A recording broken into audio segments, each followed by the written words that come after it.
Hey everyone, welcome back to the channel. Today, we're diving headfirst into the T-14 Armata, Russia's ambitious next-generation main battle tank, MBT, that's been hailed as a revolutionary leap in armored warfare, showcasing an unmanned turret, state-of-the-art sensors, and advanced protection systems engineered to dominate the modern battlefield. And whether you're a tank enthusiast, a military technology aficionado, or just curious about Russia's bold attempt to redefine armored combat, you're in for an explosive episode packed with every conceivable detail about this controversial powerhouse. So buckle up and get ready for the ultimate deep dive into everything that makes the T-14 Armata a tank to watch, or perhaps to question. Developed by Ural-Vagonzavod as the flagship of the Armata Universal Combat Platform since 2009, the T-14, also known as Object 148, was dramatically unveiled at the 2015 Moscow Victory Day Parade, promising to set a new benchmark in tank design with its futuristic features.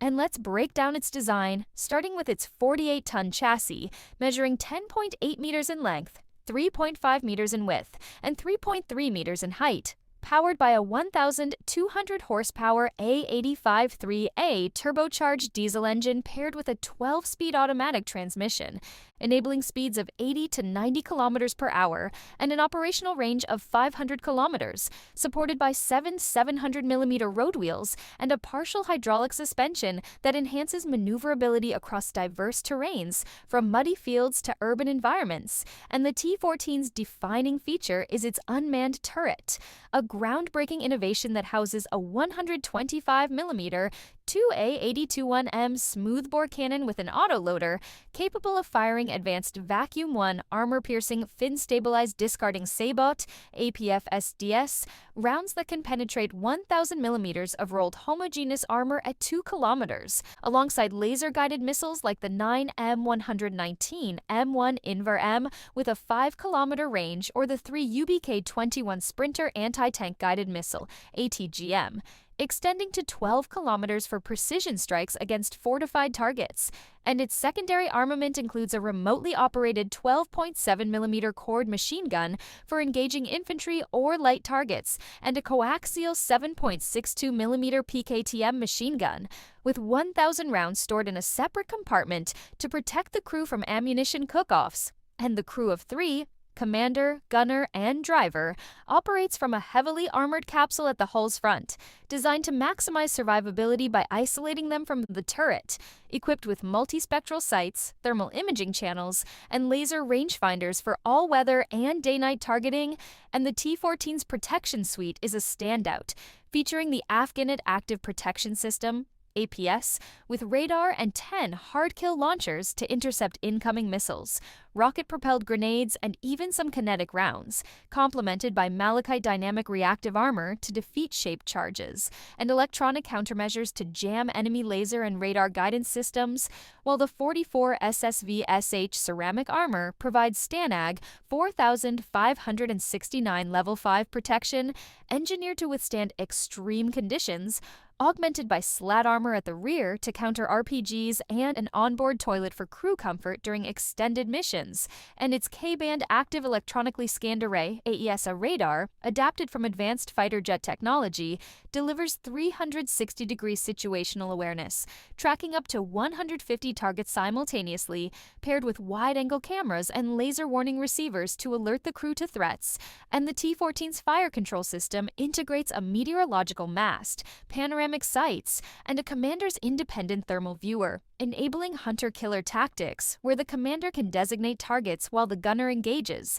and its network-centric warfare capabilities allow real-time data sharing with other Armata platform systems, enhancing battlefield coordination. And the tank's modular design supports up to 45 rounds of main gun ammunition, with the autoloader capable of firing 8 to 12 rounds per minute, and its onboard systems include advanced diagnostics for real-time maintenance monitoring,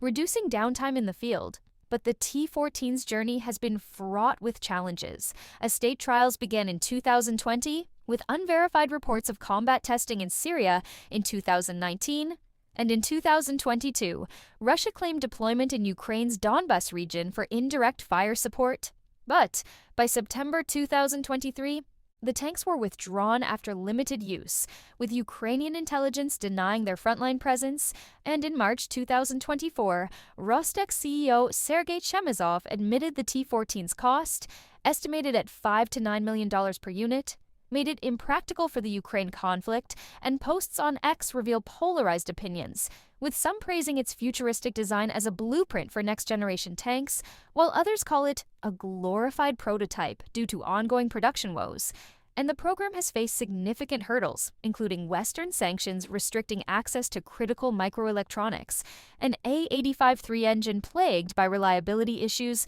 such as overheating and power loss, and the absence of a dedicated assembly line, with all units hand-built, as noted in a 2023 Wavell Room analysis, and the 2022 Ukraine invasion disrupted the program, redirecting funds to immediate operational needs, with only 132 units contracted by 2021, far short of the ambitious 2,300-unit goal set in 2015, and internationally, Russia has marketed the T-14 to countries like India, China, Algeria, and Egypt, with a 2023 proposal for joint development with India's Future Ready Combat Vehicle program. But no export orders have been confirmed, likely due to the tank's high cost, unproven reliability, and Russia's strained defense industry, and its combat record remains limited, with no verified kills or losses, though its brief Ukraine deployment exposed issues like engine overheating, software glitches in the Afghanit APS, and difficulties integrating with existing Russian forces.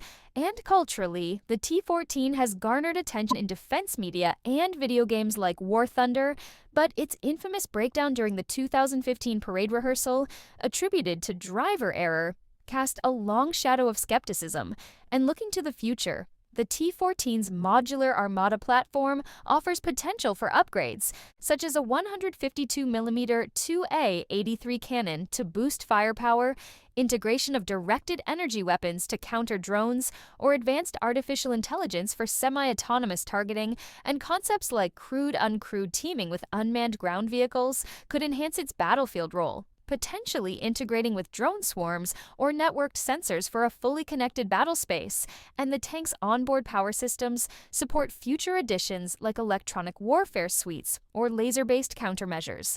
But analysts like Sergio Miller suggest the program may be effectively over due to persistent engine issues, production bottlenecks, and Russia's economic challenges, with only a small number of operational T-14s, possibly as few as 20, indicating it's more a technological demonstrator than a battlefield mainstay. And despite these setbacks, the T-14's innovations, like the unmanned turret, Afghanit APS, and missile firing capability, could influence future tank designs globally, and its ability to operate in extreme cold, down to -50 degrees Celsius, and its modular armor package make it adaptable to various theaters, from Arctic warfare to desert operations. And the T-14's potential to integrate hypersonic or loitering munitions could address emerging threats like drone swarms or advanced anti-tank systems. But scaling up production remains a hurdle, with Russia's defense industry struggling under sanctions and competing priorities, and the tank's advanced electronics,